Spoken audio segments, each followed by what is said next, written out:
Hey, Soul Survivor. So, we're going to talk about which mental illnesses are the hardest to diagnose, why, and how that relates to narcissism. It is commonly felt that borderline personality is one of the most complicated and hardest to diagnose mental illnesses.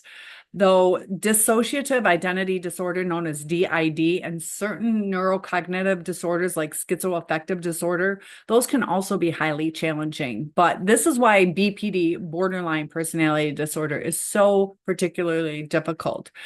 BPD is characterized by intense emotional instability, rapidly shifting moods, impulsive behaviors, and unstable relationships. So these symptoms can overlap with other mental health conditions, and that's why it makes it so hard to distinguish between other disorders like bipolar, which is due to mood swings, depression, due to chronic feelings of emptiness, anxiety disorders, which are that intense fear of abandonment, PTSD, which is due to trauma-related symptoms. So on top of that, individuals with borderline personality disorder may also experience dissociation, paranoia, self-harm tendencies, making the overall symptoms pretty complex. So there are comorbid disorders that are co-occurring sometimes, and they are substance abuse disorders, eating disorders, anxiety and mood disorders, and PTSD. So while multiple symptoms are presenting at the same time, clinicians can sometimes focus on more apparent issues, such as the substance abuse. And sometimes they can miss the underlying personality disorder. There's also difficulty in self-reporting. People with BPD can struggle to articulate or even understand their own emotions. And this leads to difficulty in accurately reporting their experiences to clinicians. They often exhibit black and white thinking, known as splitting. Narcissists can do this as well, where they view situations or people as entirely good or entirely bad, which can distort how they perceive their symptoms. On top of that, intense emotional reactions, that fear of abandonment, this can affect their relationships with even the therapist, and that leads to inconsistent communication or reluctance to fully disclose what they're feeling. And they are often misdiagnosed with bipolar.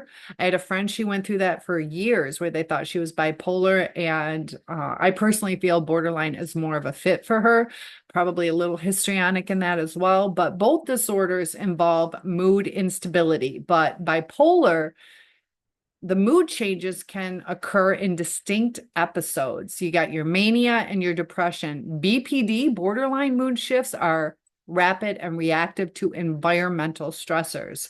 There's something that triggered it. It's not like going on in the brain. It's something that triggered something to start going on in the brain. Also with complex PTSD. Now, this is the misdiagnosis and overlap with other disorders. CPTSD, trauma-related symptoms like emotional dysregulation, dissociation, these often overlap, and it leads to confusion between the diagnoses. Depression and anxiety. Many people with BPD experience chronic feelings of emptiness, and that can be mistaken for depression or intense fear of abandonment, which can be interpreted as anxiety. So something like abandonment isn't necessarily just like moving out and leaving the whole relationship. It can be little things where you say something like, I can't go out to dinner with you tonight, and they feel that they're unloved or not wanted. And you're like, no, I just can't make it to dinner tonight. And they can take it as an abandonment, that you don't want to be with them. So stigma and underdiagnosis, there is a lot of stigma surrounding personality disorders, especially BPD. And this can lead clinicians to avoid diagnosing or attributing symptoms to these disorders. The emotional intensity and relational difficulties often exhibited with people that have borderline can make diagnosis challenging for therapists that are unfamiliar with the disorder. So if you feel this might be something you're going through or one of your loved ones, make sure you have the properly trained therapist or counselor. Other mental illnesses that are hard to diagnose, that DID, dissociative identity disorder. Now, this was formerly known as multiple personality disorder, so it is now DID, dissociative identity disorder. where it involves two or more distinct identity states and is often linked to severe childhood trauma. So, as an example, I could feel at one time that I'm a female, and I could even have a male as a different personality. It's not always gender specific. And it's hard to diagnose because it mimics BPD, PTSD, and schizophrenia. People may not always be aware of their alters, which are their identity states, their alter egos. And dissociative symptoms can be difficult to detect in short clinical assessments. It takes a long time. DID often also co-occurs with severe depression, anxiety, other trauma-related disorders, and this can lead to diagnostic confusion. And schizoaffective disorder. Now, this disorder involves symptoms that are both of schizophrenia, such as psychosis, delusions, hallucinations, and mood disorders, mania and depression, which is like bipolar. It is complicated to diagnose because these symptoms overlap with schizophrenia and bipolar, making it challenging to differentiate. If you miss something, you might get a whole different diagnosis. And it's important to have the right diagnosis so you had the right therapeutic techniques to help through it, and also to focus on what the real issue is. So mood symptoms and psychotic symptoms may not appear simultaneously, leading to misinterpretation of what the primary disorder is. Also, autism, ASD, autism spectrum disorder in adults, especially in cases of high functioning autism. Adults can go undiagnosed due to subtle social difficulties that are mistaken for anxiety, OCD, obsessive compulsive disorder, or even schizoid personality disorder.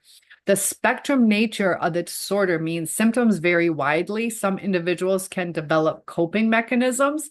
So there's a lot of masking that can happen, and it's hard to see the core traits. So we have borderline that stands out as one of the hardest to diagnose, and it frequently has comorbidities that overlap. Disorders like DID and schizoaffective also have significant diagnostic challenges, and there's a lot of misdiagnosis. But how does this relate to NPD, narcissistic personality disorder? Sometimes it's really easy to diagnose them, and other times it's extremely difficult. So I'm going to do a different video on that. What am I going to call it? I'll call it is narcissistic personality disorder difficult to diagnose. So if you type in difficult to diagnose in my search engine, you'll be able to find it. And please let me know any topic requests, and I will see you in the next video. Have a good night. One-on-ones are available. Topic requests are always welcome. Please hit that like button, share if this will help someone.